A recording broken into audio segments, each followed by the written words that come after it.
少々お時間早いようですけども、皆様お集まりですので、Yumi実演の後半を、始めたいと思います。よろしくお願いします。So it's a little bit early, but we'll begin our second part of our Yumi presentation. すみません、じゃあ、早速第2部を始めさせていただきます。先ほど弓の制作過程について一通りお話ししたんですけれども、今回は弓の矯正とかですね、選ぶ時のポイントとか、そういうのを制作側の観点から説明していきたいと思います。So the earlier presentation that we had focused mainly on the production and the creation of the takehimi. This part of the presentation we will focus on correcting different parts of the or different aspects of the different quirks that each takehimi has. いきなりですけど、何か先ほどの第1部で質問とかある方いらっしゃいますか？ So we ended the presentation last time a little bit abruptly. Does anybody have any questions from part 1? はい、カーボンを入れるっていうのは挟むんですか、あれは。それともなんか穴みたいなの開けて入れるんですか？うちの場合はですね、この 0.4 ミリのシートを、芯材、これハゼなんですけども、この芯材の中に埋め込んでます。ちょっとこれ後で見てもらえば分かるんですけども、この楓のですね、芯材の真ん中に線がちょっと入ってます。はい、これがカーボンの芯です。それはなんかウエハース状に挟むというか、どう入れてるんだろうなっていうのが。それはですね、秘密です。あ、秘密です。So the question is about how exactly they put in the carbon inside of the core. And that's a trade secret, so unfortunately we can't talk about that. But if you look at the little pieces of takeyumi that he has that are connected to the metal rings, you'll be able to see how each of the different designs of the takeyumi differ from each other. 最初期の頃カーボンっていうのはシートをこの内だけとこの芯材の間に挟むだけでした。そうすると横を削っていった時に刃物がすぐダメになるっていうのと、あとはバランスが取れなくなります。なので私はもう芯材の中にですね、中心の方にもう入れることによってそのカーボンのそのバランスのちょっと違いによる指のズレっていうのを解消しました。So when they first started making carbon or takeyumi with carbon on the inside, they just put a sheet of carbon in between the bamboo and the core. However, when they tried to fix the takeyumi by carving off the sides, that started to ruin a lot of blades. So instead, the Yokoyama Railway workshop has found that putting the carbon on the inside of the core makes it a lot easier to fix any issues that may come up after the takeyumi has been sold.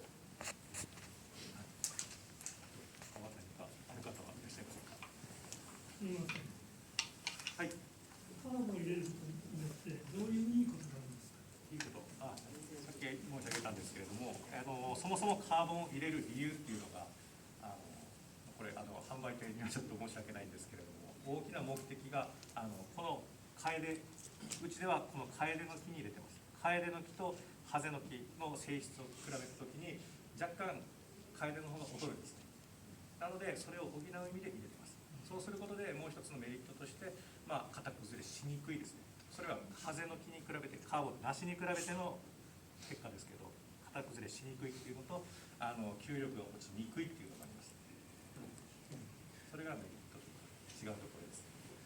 So the question was about what are the benefits of putting carbon inside of the takeyumi, and the main benefit is that it makes up for some of the weaknesses, or I guess the lack of power that takeyumi that are made with kaede on the sides have when compared to takeyumi that are made out of haze. Because they have carbon on the inside of the darker colored takeyumi, the yumi itself doesn't have so much of a change in its draw weight in the change of seasons and over time, and it's a lot more difficult for it to get twisted out of shape.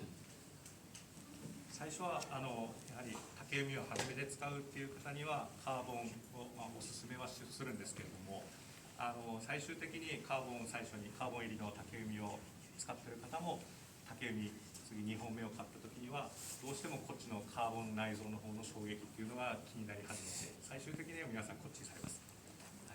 Yeah. So takeyumi that have carbon on the inside are often recommended for beginners and people who are not yet used to handling and taking care of carbon yumi.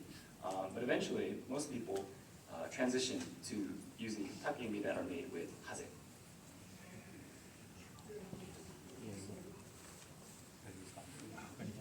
はい、どうぞ。最近結構外国人の方々が移民行くんじゃないですか。それで宅移だったら複数とか数の国もしないといけないので、そういう感じで複数の違いもあるんですけれども、どんな感じで工夫するんですか。私たちの工房では6寸伸び、8寸伸びも作ってます。あります。実際に最近では6寸伸びっていうのが多くてですね、それも作れます。ただ 8寸伸び、はい、それで、カーボン入りカーボンなしの方にも両方にも作れますか。作れます。ただ、長い分ですね、形を整えるっていうのとキロ数をその場で例えば10キロが欲しいとか15キロとか指定されたときにそこまでそこになりにくいので、通常の波寸とか伸び寸を製造するよりも少し難しくなりお時間がいただきます、はい、作れないことはないです。竹がないです。So the question is about foreigners who often require yumi that are longer than the normal yonsun that you can usually find at cube shops. So the question is, can you make longer yumi? And the answer to that is yes, it's possible to make yumi as large as hasun. There are increasing numbers, the Yokoyama Yumi Workshop has had increasing numbers of people who are ordering Rokusun Nobi yumi, and it's possible to make takeyumi that have carbon and are made out of kaide, and it's also possible to make yumi that are made out of haze as well. The issue is that it's hard to find the materials to make those yumi. 一応弓自体はですね、強い弓をオーダーいただくよりも弱い弓、例えば10キロくださいとか9キロくださいっていう方が作るのがすごく難しくなります。Yeah. So this is true for the long yumi as well, but making takeyumi that are very weak or that have a very low draw weight is quite difficult. 大体、狙って作れるのが11キロ、12キロが限界です。それ以下、例えば10キロの弓、9キロの弓っていうのは芯の厚みっていうのは11キロを目指して作ってます。で、それの違いは何でかっていうと、もともとの材料が弱いがためにそのキロ数が落ちて9キロに落ち着くとか10キロに落ち着くっていうような作り方です。So the lower limit, what Yokoyama Kitaro-san is saying is that the lower limit of the yumi that they make usually is around 11 to 12 kilograms. If they want to make a yumi that is weaker or has a draw weight that's not as strong or not as heavy as 11 kilograms or 12 kilograms, what they'll do is that they'll just select a core and sotodake and uchidake that are a little bit weaker than the normal yumi. And then by the time that the bow has settled into its final draw weight, it'll be around 10 kilograms. あとはですね、いいですか、質問とかないですか、もう。なんか Any other questions? あとは矯正の仕方なんですけれども、弓、基本的には入り木の方に、こっちですね、入り木の方に曲がるようにひねりを入れてます。なので、弓としては、出来になってもいいんですけれども、入り木になっていくのが自然です。故障ではありません。で、必ず、入り木を例えば入り木になりすぎたからって言って出来に戻すときは必ず、この握りの位置から修正していってください。ここまで、例えば全体的に入り木になっているときに、この首のところだけですね、この矯正器で入り木になっているからといってこっちに矯正器をかけたところで治りません。必ず、よいしょ、こっちの胴の方に出来になるようにかけて、でさらにこっちの方にもかけてください。そうすることで中心の方からじわじわこう矯正が効いてきます。So when making adjustments to the twist or whether or not the yumi is iki or deki, meaning that it curves curves to one side or the inside or the outside, generally the best course of action is to make the adjustments starting from the center. So using the correction block and putting it near the center, near the dole, and then adding a second correction block towards the tip or the ends of the bow. The reason that they do that is so that the adjustments that you make can travel along the entire course of the bow stave. And if you don't do that, if you just use the correction block at the very tip, there won't be any actual effect to the changes that you're trying to make. 必ず、この入り木この鋭通りを見るときもへそに当ててで力を抜くんではなくここからここの部分ですねひねりが入っている部分を、必ず地面と水平にしてください。そうしてみることで正しい位置がよくこう力入れてバランとした状態でこうなるんですけどこうなるとできに見えます。必ず少しまっすぐなっているかを確かめてください。So one of the important points of checking a takeyumi is to put the hazu on the hazu on your belly and not to just relax. Right? What you have to do is you have to make sure that the actual stave of the limbs of the bow are parallel to the ground. If you just relax and you let the bow just fall naturally, it's going to look like it's dicky.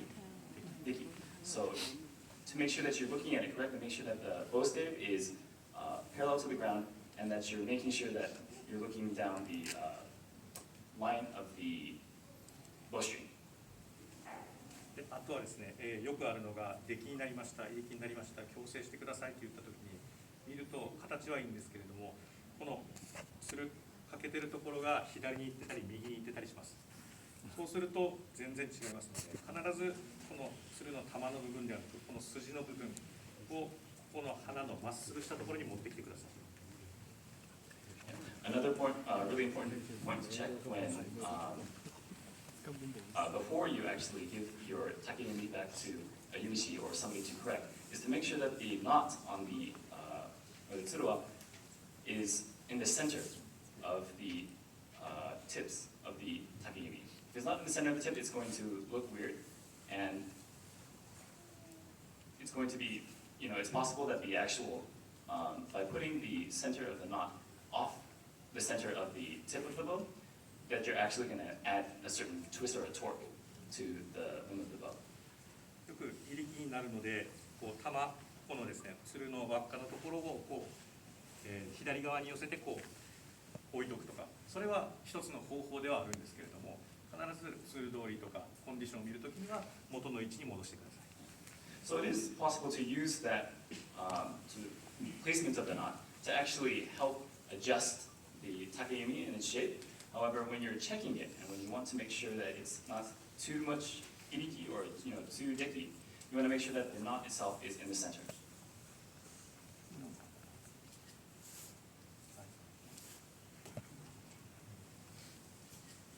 あとは弓のなりですね。なりは、を見るときにまたこれも大体おへその位置に合わせてこっちから見てください。こっちにしてもこっちにするとこっちから見ても見えるんですけどひねりが入ってますのでこっちの左側で見る弓なりと右側で見る弓なりというのは異なります。私たちは作るときに必ず右側を基準にしてなりを整えますので。Yeah. So this is specific to bows or takeyumi that are made by Yokoyama Reime. But when you are checking the nari or the shape of the bow, make sure that you are checking it with the bow stave or the take on the left side. Or yes, on the left side. If you check the shape of the bow with the take on the right side, it's possible to see the shape. However, the twist of the bow is a little bit more obvious from that side, and that's not the way that the Yokoyama Reime bows are made. So please check it with the take on the left side. 鶴通りとして私たちは薩摩なりっていうこの銅が入ってボコッとしたのを作ってますので京なりとか江戸なりには該当しないかと思うんですけれども必ずこう見てで鶴通りを見るときにはここ鶴がまっすぐしてます。それと同時にこっちのなりこの下なりのトップと、その上なりの頂点が必ず同じ位置に来るように調整してください。So this is advice that's a little bit more particular to takeyumi that are made in the Satsuma nari style. When you're looking at the bends at the bottom, or the shimonari and the uanari, make sure that they line up with each other. That is how they're supposed to be. 弓自体は放置してると必ず、ここのなりが狭まってここが膨らんできます。これは自然なことです。はい、なので故障とかではないんです。で使っていくとここがこう膨らんで下がこう狭まってくると一瞬だけなんですけど矢飛びがすごく良くなります。なのでそのまんま使ってると、ここがへこんできてここが膨らんだ状態でもうここが口外を起こします。で口外が起きて竹貝の修理お願いしますって言われた指8割以上がもうただの調整不足です。もうほとんどここがない状態で引き続けてもう常にここにプレッシャーがかかっているのでパチンと弾けてます。ただここを踏み出すだけで防げるその故障なので、はい。So one issue is that if you leave your takeyumi as it is for too long, the bend in the lower limb, or the lower limb of the bow, will straighten out, while the bend in the upper part of the bow will get a little bit more extreme. So when you start drawing the yumi again and just use it again, the actual flight of your arrow will improve. You can actually get a lot more power out of your yumi like that. But the downside to that is that the strong portion of, well, this is a natural process. The strength of the bottom limb is actually putting extra stress on the top limb.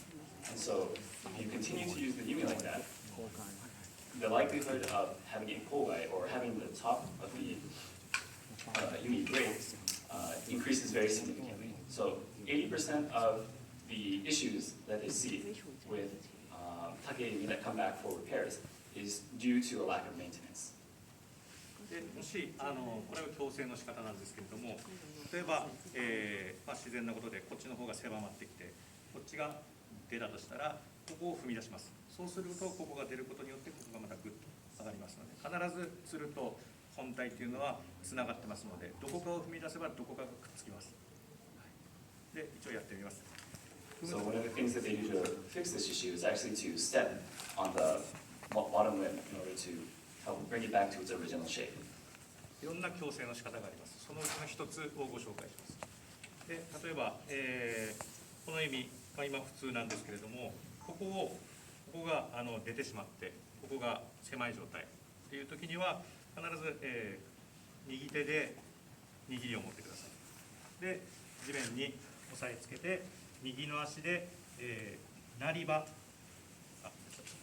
So when the bow is often in this condition where the bottom limb is a little bit too strong and is too close to the bowstring, while the top of the limb, or the upper limb, is a little bit too far away from the bowstring, please correct it like this. Put your right hand on the nigiri and then step on the bottom limb with your right foot like this.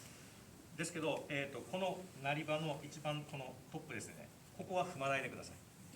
Please don't step on the actual joint itself. ここから少し握り側を踏みます。Yeah.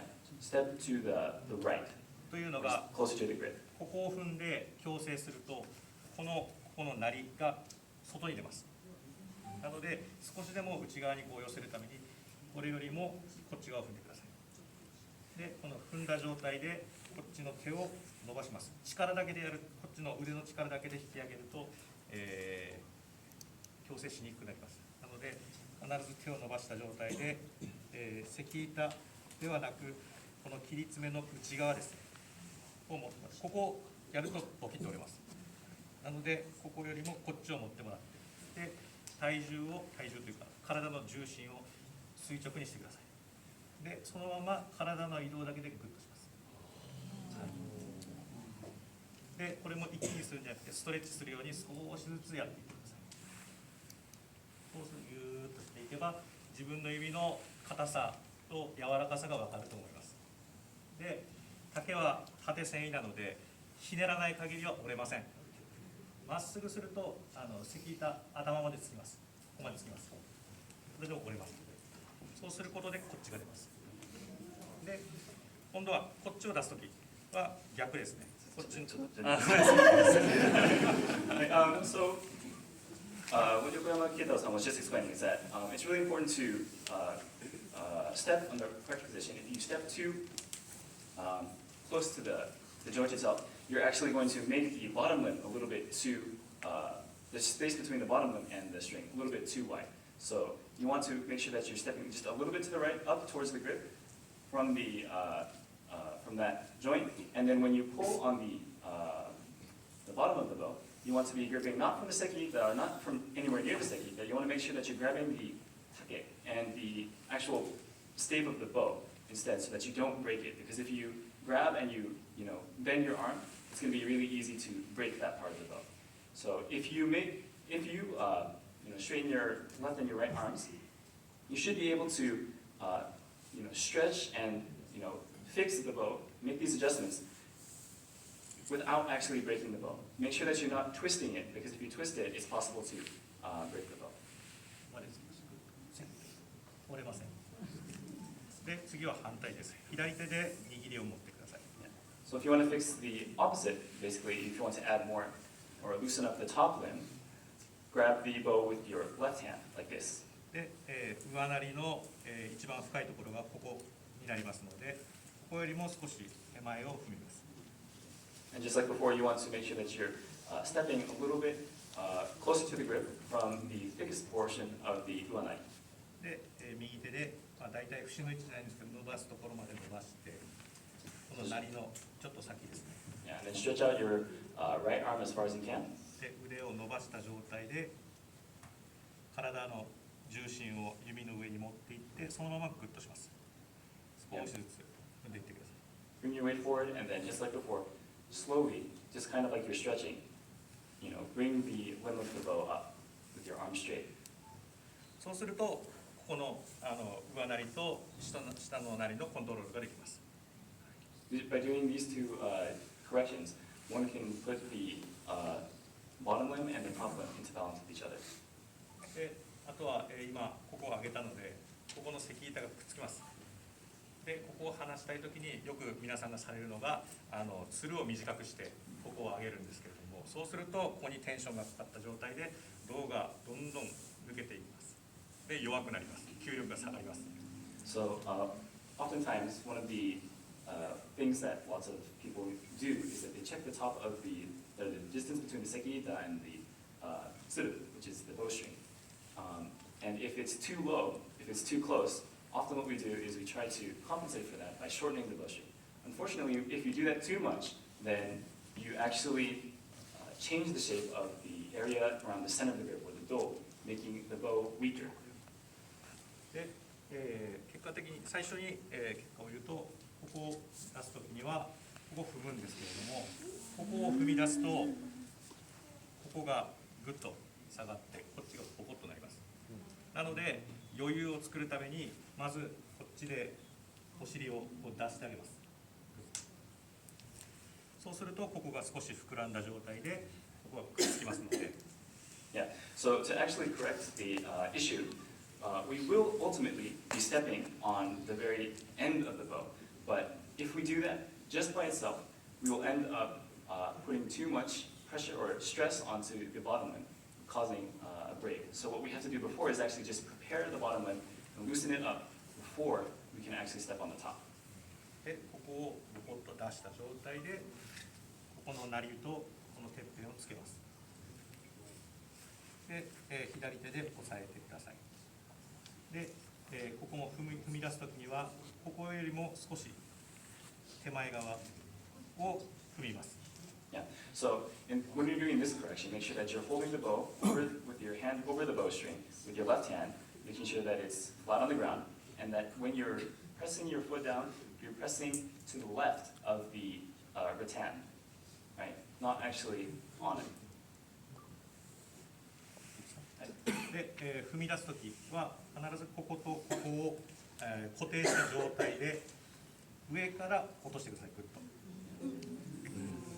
こっちとこっちから力かけるとパキッていきます。まっすぐ落としてください。そうするともともと垂直だったものなのでここまでつきます。そうするとここがさっきよりつる1本分ぐらい開くと思います。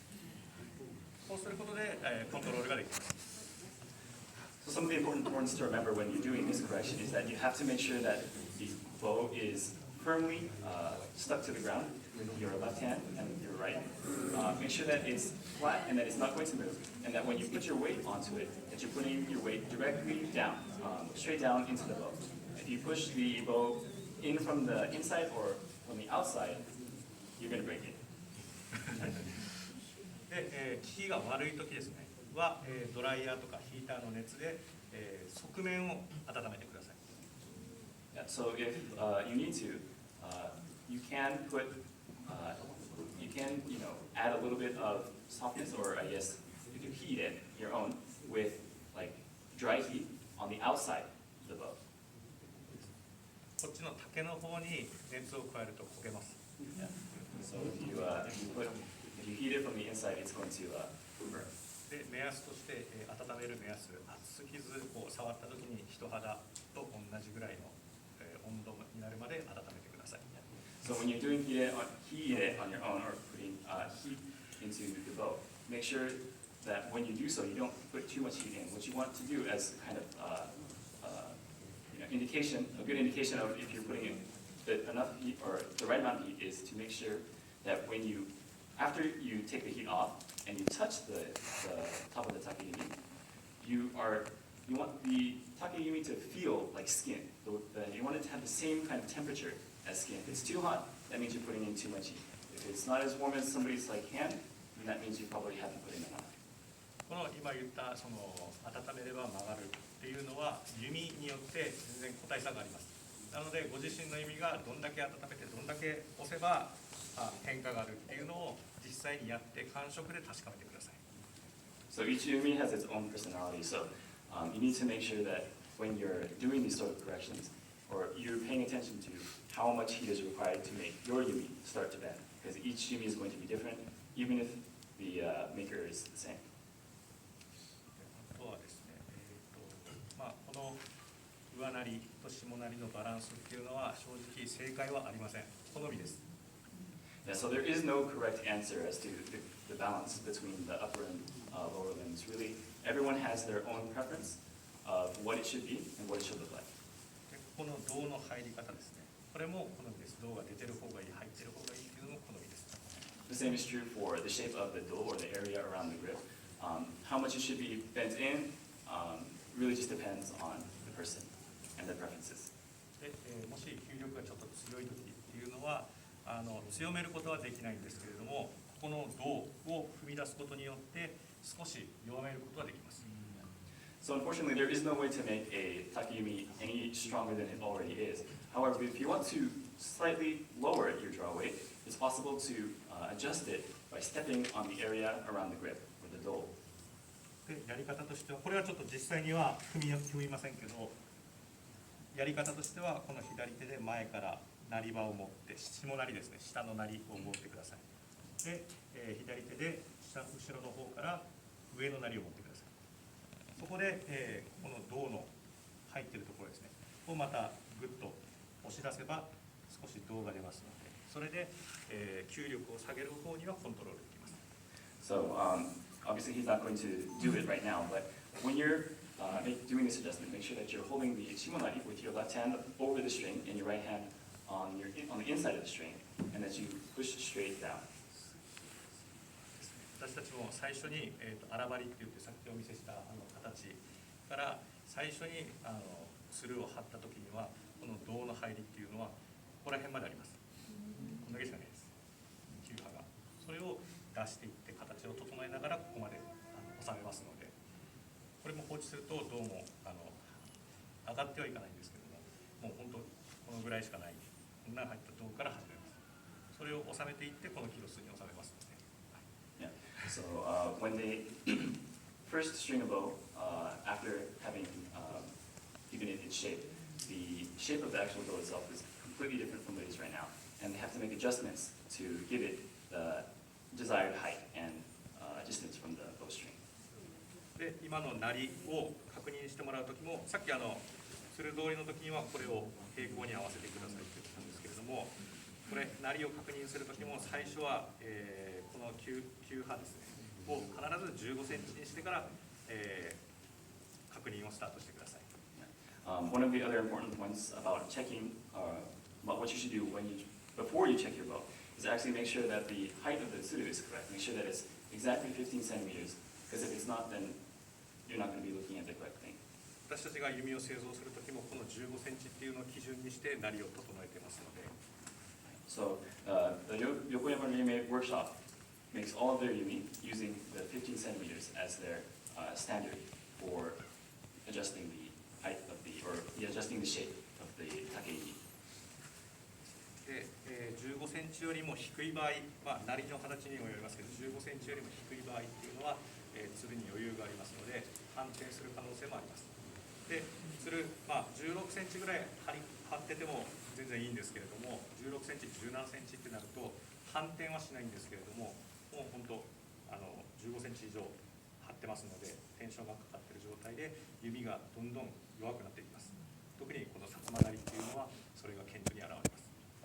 So if the string is too low on the bow, that means that the string is a little bit too short, and that you kind of shorten it in order to make an adjustment. It's possible to string the yumi at a height closer to 16 centimeters, but if you get anywhere up towards like 16, 17 centimeters, you're going to be having the bow strung in a much more a state of tension.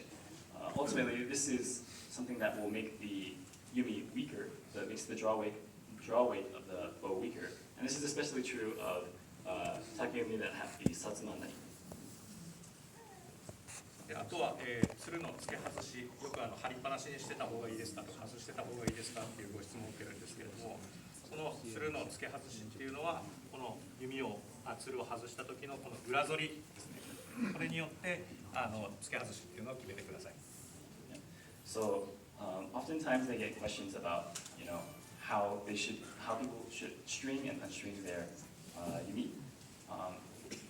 When you unstring the yumi, you should make sure that you're checking the height of the urazori or the recurve around the grip.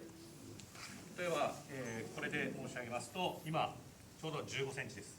なので今これで矢を射るっていうのにはすごくベストな状態です。So in this case, you can see that the height of this urazori is about 15 centimeters, and this is probably the best condition for this particular bow. で、このまま、これがちょうどで今使えるんですけれども、つるをつけた状態で、ずっと放置しますと、これがどんどんこう裏反りが抜けて低くなっていきます。Yeah. So if you leave the takeyumi strung for too long, the urazori or the recurve of the bow will become less and less pronounced. And so when you do that, it becomes obvious when you measure it from this position. 裏反りが抜けた状態ですと、弓が反発がない状態なので、反転とかは起こしにくくなります。その代わり今、状態としては、矢勢が悪い状態です。So if the urazori is in this sort of condition and it's a little bit too low, then you won't have to worry so much about the tsuru flipping around to the wrong side of the bow. But unfortunately, the actual flight of the arrow, the amount of power that you can transfer from the takeyumi to the arrow is going to decrease, so you won't have a very good shot. なので15センチ以下である場合には、つるを外して弓を休めてください。そうすると弓のこの裏反りですね、がスーッと戻ってきますので。So if the urazori is a little bit too low, at that time they recommend that you unstring the bow and leave it so that the urazori can come back to its original state. で、逆に15センチ以上ある場合、例えば17センチとか18センチあるときには、矢勢はいい状態です。その代わり反りがありますので、矢を放ったときに反転する危険性があります。So on the flip side, if you have urazori that's closer to 17 or 18 centimeters high, the arrows that you shoot will have a lot more power and it will feel like a strong shot, but you do risk the issue of having the bowstring flip around to the wrong side. なので、その場合には、張り込み、つるを張った状態で張り込みをしてください。15センチに収まるまでですね。これが15センチぐらいになったら OK です。In the case that it's too tall, then at that time, you'll want to actually string your bow and leave it like that. Ultimately, you want your bowstring and your urazori to also be 15 centimeters. 私たちも修理とかで、もう一回打ち直しをするときには届け替えですね。するときにはような形で60センチ、70センチつけて、それは1週間ぐらいで終わるんですけれども、それから15センチになるまで張り込みをするので、それに2ヶ月ぐらいかかります。なので、届け替えっていうのは3ヶ月ぐらいお時間をいただきます。So when they string the bow from the time after it's been time after the Yumeji, they have a urazori height of like somewhere upwards of like 60 to 70 centimeters. In order to have it settle down to around 15 centimeters, it takes around 2 months. So they need time to make the shape of the takemi correct. 一応今申し上げたものが、基本的な、竹弓の維持の方法ですねになります。維持する方法になります。はい。So these are the basics of maintaining a takemi. 何か、はい、どうぞ。うちの旦那なんですけれども、結構強い四寸伸びを使って23キロの四寸伸びを使って上の部分が曲がってきます。上の姫ぞりですか。そうなんか弓自体がちょひねりが出てくる。ひねりが出てきますので、それを直せばどうすればいい？この場合は、例えばどっちかに多分ひねってると思うんですけれども、この場合はもう極端に出来か入り気になる。その時には、こっちに入り気の場合にはこっちから矯正器をかけてください。で、例えばその矯正をかけた時に何日で戻る、どのぐらいで戻るっていうのも弓によって違います。なので、例えば明日もう一回チェックするっていう時にはその日の夜にこうちょっと強めに矯正かけてもらって、次の日にもう一回外してみてください。I asked, I asked, my husband uses a 23 kilo yonsun, and he has a problem with his bow where it twists a little bit at the top. And so I was asking how he should try to adjust that. And he was explaining how to use the blocks depending on which way it's twisting. If it's becoming a little bit more decky on the top, then you want to twist it back the other way with the block. And check it every day. How long that will take, how long you have to do that will depend on the bow. And you'll just have to check every day and make sure to adjust as needed. でもし、さっきごめんなさい。今、説明したときにこの上の部分だけがひねるのでこっち矯正かけろって言ったんですけれども、もしその効きが効果が薄いときには本体からかける。そうすると全体がグッと回っていく。あとはこう引いたで簡単な。So yeah, he's saying that if the effect that you're getting from just using one of the correction blocks up at the very end of the bow isn't happening as quickly or as much as you want it to, he recommends that you just use the larger correction block and start correcting it from the center. All the points Sensei just mentioned that he says can be applied on the takayumi with the carbon as well. Sorry? No, I just meant the question is Sensei just mentioned all the points to maintain the takayumi is can be applied to the takayumi with the carbon as well. So, この質問はさっき教えていただいた基本、焚き火の基本の使い方、維持の仕方、その維持の仕方とか手入れの仕方、矯正の仕方はカーボン入りの意味に使えますか？一緒です。 Yes, you can. It's the same. 特にカーボン入りの場合っていうのは、先ほども申し上げたんですけれども、竹材料が枯れて1年後枯れて固まってきた時には、こっちの方をしっかりしとかないと矯正がしづらくなります。The one difference and the one important thing is just to remember that the bamboo and the materials for takeyumi that have carbon inside settle within like the first year or two, and so it's really important to make sure that you pay attention and that you're actively making those corrections. Otherwise, it's going to be much more difficult to correct them later. 裏反りの件なんですが、最近浅漬けを使ってなかなか切れないものですから、裏反りの戻りが遅いんですね。で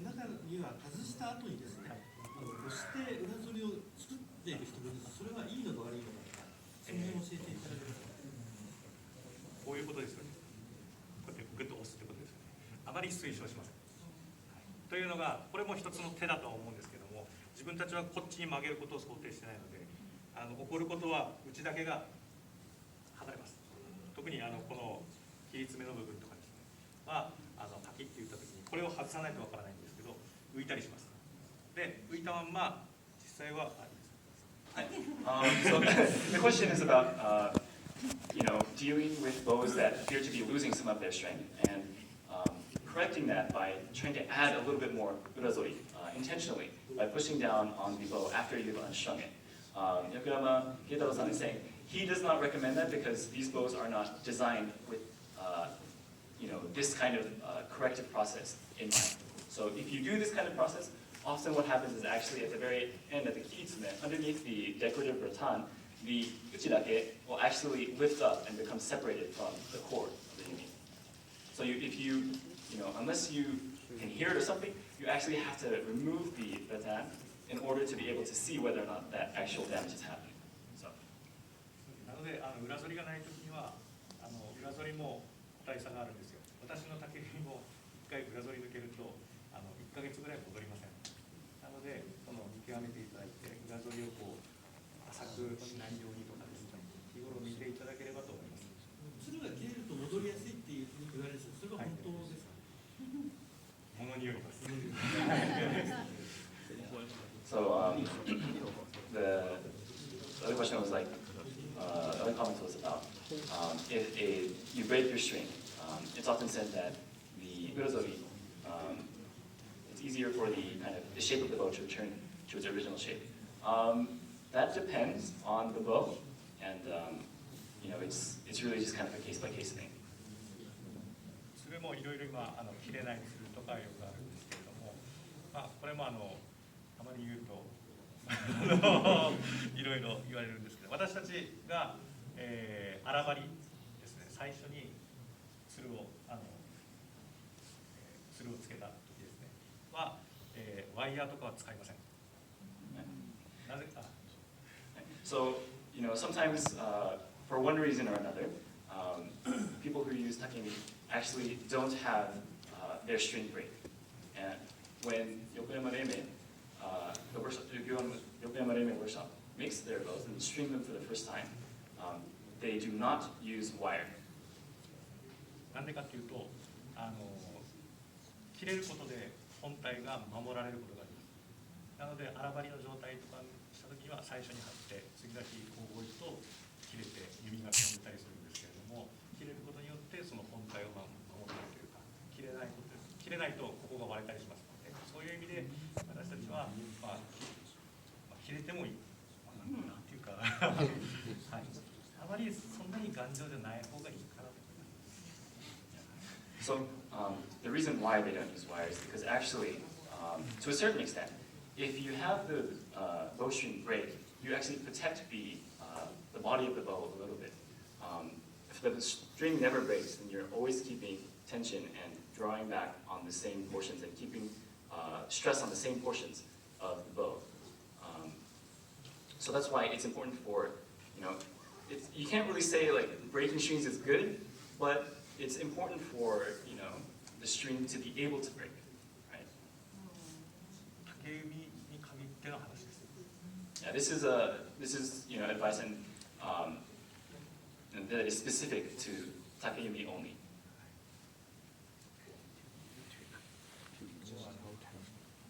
つるが切れない場合はどうしますか？切れないものは切れなくても大丈夫です。ただやっぱりつるが切れるってことは弱くなってるか、もしくは弓にかなり圧がかかっている状態なので、常に弓のバランスを整えてもらえば切れないつるっていうのはいいと思います。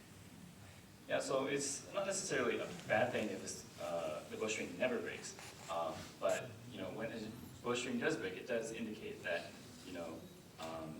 the bow has been putting a lot of force on the string, and that the string has weakened. And by allowing the bow to return to its original form, you can actually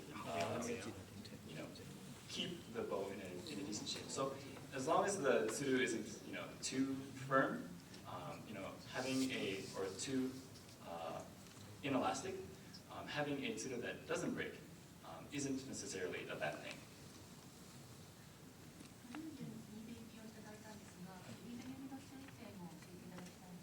Yumi は、So the person with the question has recently received a Nibe Yumi, which uses natural hide glue as the adhesive for the takemi.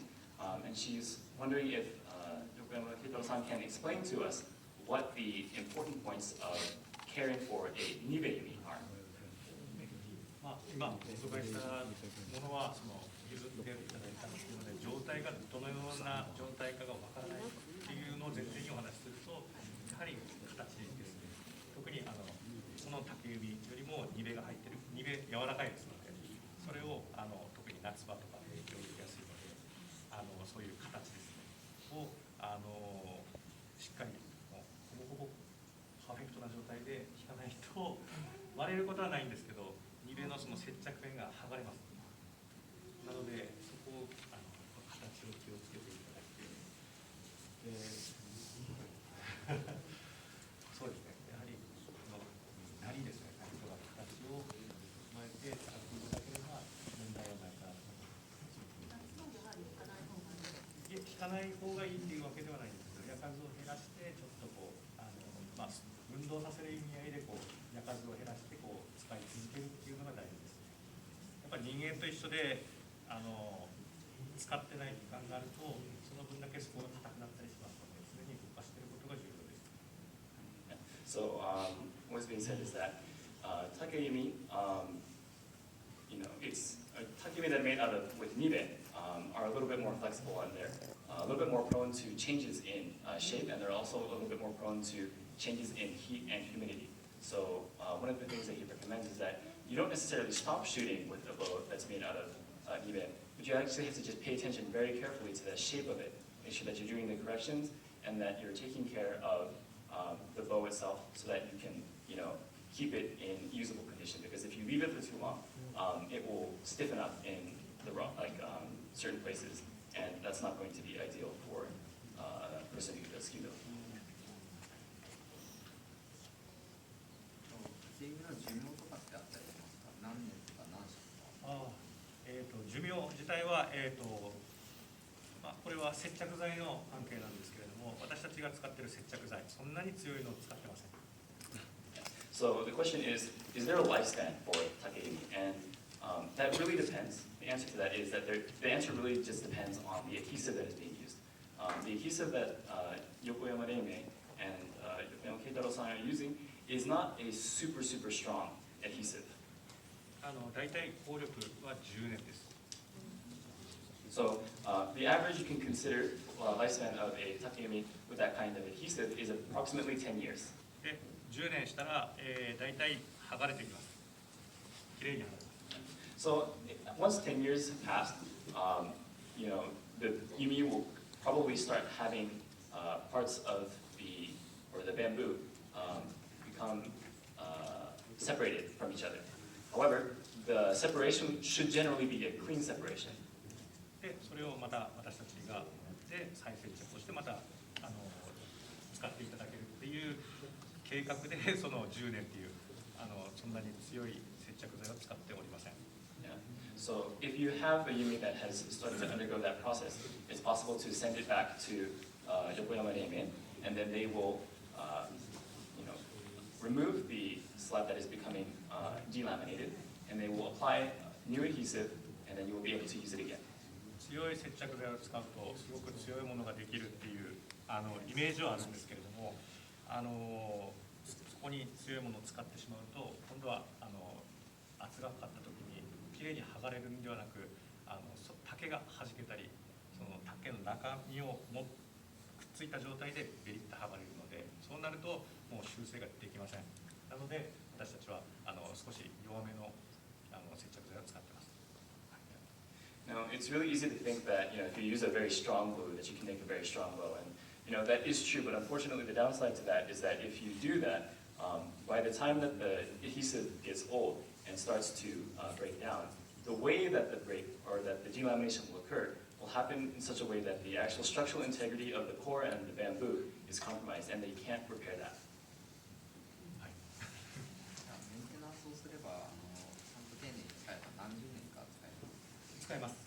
うちにある一番、古いのが90年ぐらい前にで、それも、その方は東京の方だったんですけれども、沖縄に転勤になるからって言って暑い地方じゃその使いにくいっていうのでうちに返してもらいました。ただ全然使います。私の曽祖父が作ってるんです。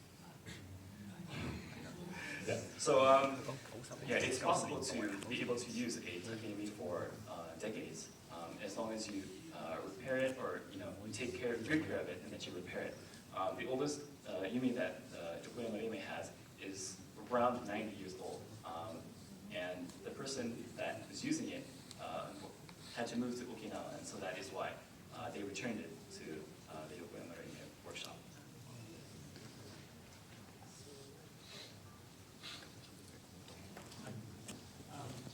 We live in a very high humidity country in Indonesia. Humidity can get up to 80–90%. What is the common problem when we buy something here in Japan and then ship it to Indonesia? はい、インドネシアに住んでいる方で、そこでその湿度が非常に高い、80%か90%ぐらいまでいきますけど、日本でタキミを購入して、そのような国に持っていったらどのような問題とかどのようなことが起こるでしょう。基本的に私たちはその湿度っていうのはある方がいいと思ってます。一番竹海が壊れるその状況環境っていうのが温度差ですね。例えば季節の変わり目ですね。私たちが修理をガンガン来る季節っていうの時期っていうのが季節の変わり目です。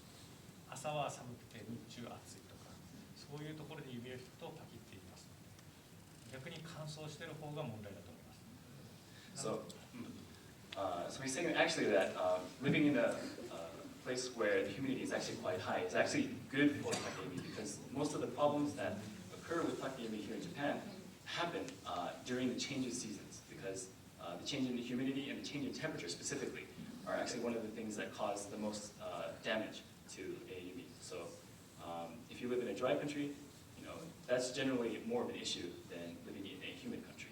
なので気温差がそんなにないのであればそこで使われても大丈夫だと思います。ただ暑い状態ですとやっぱり形の変化っていうのは大きいですので、そこをしっかり調整していただければ問題なく使えると思います。So as long as you don't have too severe of a temperature change in the place that you're living, you should be able to use takayumi quite normally. The only issue is that you might have to be a little bit more careful about the shape of the takayumi, because it is a little bit more prone to changing shape when the humidity and the temperature are a little bit higher. でもし変化が心配であれば常に矯正器をかけといてください。このがっつり矯正のために矯正器をかけなくてもちょっと固定のために私もそうしてます。長期的に見れない時っていうのはもう上と下と変化がないように少しロックする形でこういうふうにかけてください。そうするとつるが移動して変化することも少ないと思います。So one of the things that he recommends, if you are very concerned or seriously concerned about changes in the shape of your takayumi, is that you just use the correction block in a neutral position. If you do that, then it will keep the bowstring in the same place, and it will make it a lot more difficult for changes in the shape of the upper and lower limbs to happen.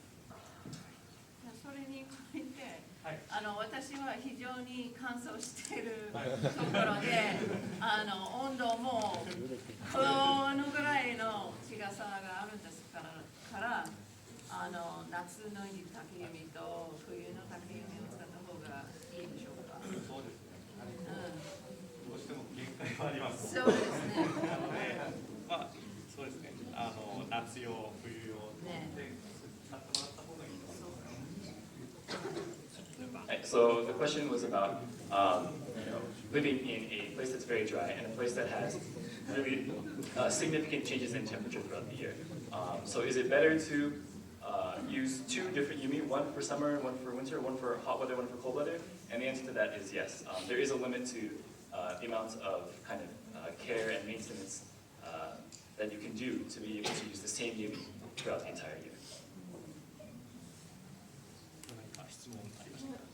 あ、どうぞ。さっき10年ぐらいでの利が剥がれてくるって言ったんですけど、はいそれって明らかに分かるんですか？まあ、隙間こう例えばですね、まあ、バッサリいくこともありますし、よくあるのがここが剥がれてて、この塔を切るとバサッと剥がれたりもあります。あとはこう触っていくとこ自分で分かりますか？爪に引っかかったりはします。ただそれは中身が出てきてたり、ちょっと剥がれではない場合もありますので。場所はどこからっていうのは特に。いや、わからないです。それはどこ耳によって違います。So the question just now was referring to the issue of delamination that happens approximately 10 years after buying a takeyumi. The question was, is there any really obvious sign that this is happening, and how do you tell if that's happening? The answer to that question is that usually towards the end where the kiritsume is, if you cut it open, you'll be able to see whether or not there's a separation. Sometimes if you actually just press and you feel the body of the yumi, you press down, you can actually feel the separation. However, that separation and where it happens is really just dependent on the bow itself and the makers as well. 剥がれとはまた関係ない話なんですけれども、例えば一回反転させたとかですね、そういう時があった時に、その後また弓をこう張っていく時に首がこうぐにゃっとなったり、こう柔らかい感じがあるとほとんど壊れてるので、ここが割れてます。なのでそこは気をつけてください。And so on the same note, if your bowstring has flipped around and you have to unstring it and restring it again, be very, very careful and pay attention to how that feels, because if you feel that the bow has gotten a little bit weaker, or that the tip closer to the seki that is beginning to move a little bit, that generally means that there's been a break or an issue that has occurred in the takeyumi. 多分そのひっくり返してその感触がまだちょっと変だなっていう時には、ここが割れてる状態です。割れが入ってる状態です。なのでそういう時には、あれなんですけれども、ここを切って私たちもそれにまた接着をしてように巻き上げて、で接着ができます。ただほとんどの場合がそのまま引き続けて、もうここが粉々になって修理戻ってきますので、その時にはもう修理不可になりますので、大変面倒なんですけれども、一回ひっくり返したらこう切ってみてください。この塔ですね。塔ですね。塔を切ってみてください。So kind of continuing on that thread is, if you feel any kind of change in the way that it feels, that generally means that there's been a break or that there's been an issue. And it's a little bit of a pain, but should you have your to flip around, the safe thing to do is to actually cut the rattan so that you can check to see how it is. If it's separated a little bit, they can repair it. But if you continue to use the takeyumi, the break and the issue is just going to get worse. And if it gets too bad, then they won't be able to repair it. ち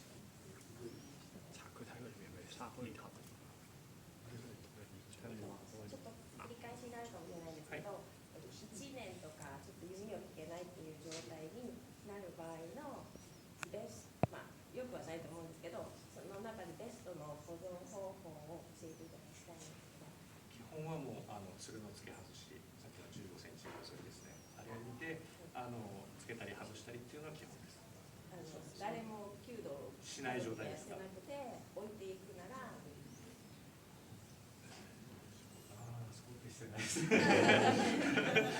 So the question is, should a person have to go for a very long time without practicing kyudo and having, nobody to be able to actually maintain the bow? Is there an ideal way to kind of keep the bow in decent condition? And the answer to that is to, periodically try and adjust the bow itself by checking the tsuru, the height of the urozori, and making adjustments as necessary. However, if you can't do that, であまり言いたくはないんですけれども、他の人に使ってもらうとかですね、やっぱり常に使ってる状態っていうのをキープするのが大事です。So, well, it's a little bit difficult for him to say. It's not something that he knows. It's really ideal. In that case, generally, it's a little bit better to have somebody using the bow. So give it to somebody who's going to be able to take care of it, draw it, and maintain it for you during the time that you can't practice. 一応ちょっとご連絡で、あと残り時間5分となりますので、聞きたいことがある方はぜひ残り5分ということで、はい、よろしくお願いします。5 minutes left. 銅が抜けてきた時はどうやって形直したら？銅が抜けた時には基本的に戻す方法はありません。はい、抜けないように整えてもらうしかないんですけれども、銅が抜けましたって言って持ってくる人は基本的じゃないんですけど、多くがここが狭まってます。なので銅が抜けたように見えることが多いです。なので私たちがこれを踏み出せばまた銅が見えてくるということを私たちがしっかり表せます。そういうこともあります。なので一回ご自身の下のなりに作ってみてください。So the question is about, what to do if the dough has lost its shape. And unfortunately, if the dough has lost its shape, there's not really much that you can do. The ideal thing to do is to make sure that you take care of the yumi and you prevent the dough from losing its shape in the first place.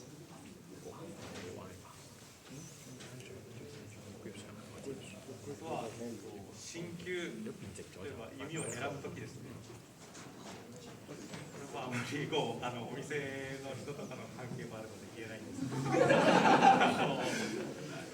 例えば、自分のやつかで、弓を選ぶと思うんですけれども、特に強い弓とかを選ばれる方はなるべく例えば、4寸伸びで自分の2寸伸びか2寸伸びで90センチで20キロ引きたいっていう人は1個上げて4寸伸びとかを選んでください。そこでがっちり確かに弓のその長さっていうのは決まってるんですけれども、実際はそのようにはいきません。なので強い弓とかちょっと手が自分は長いかなっていう人は余裕を持って少し大きめにしてください。私が、91センチなんですよ。で今4寸伸び使ってます。どっちでもいいんですけれども、そっちの方が、弓にも優しいですし、あとは、この特に薩摩なりでは形が引いた時にしっかり出ますので、例えば引っ張った時に形がちゃんと残ってないと適した弓を使ってないって評価される先生もいらっしゃいます。So, one of the things that one may consider when buying a new yumi. This is something that's a little bit difficult to say with somebody who's in the business of selling yumi right next to us. But when you want to buy a strong yumi, or if you have arms that are a little bit long and you have a draw length that's a little bit long, it's recommended, or Yokuyama Keita-san recommends that you go one size up. So if you draw, a Nisun Nobi yumi, and you want to go, upwards of 20 kilos and above, consider purchasing a Yonsun Nobi yumi, so that you can reduce the amount of stress that you're putting onto the bow, and so that you can also have the yumi maintain its shape more easily, especially when you're drawing. If you're using a Satsuma Nari yumi and it's a little bit too small for you, then oftentimes, when you're being watched by sensei, they will look at that and be like, oh, that's a little bit strange, that's not the right shape for that yumi. So please be careful and consider sizing up if you're going for a strong bow. もちろん弓を長くした分はキロ数も少し強くしないといけない。気をつけてください。So one thing that happens is when you make a longer yumi, you generally have to make the bow itself a little bit stronger. So.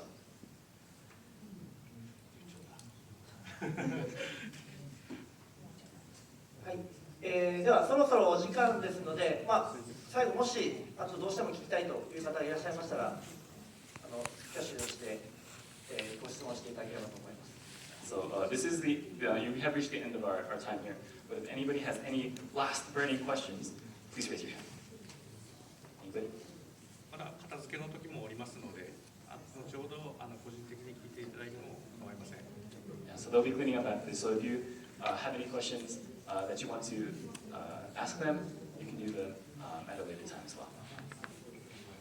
はい、では、以上でございます。ありがとうございました。Thank you very much.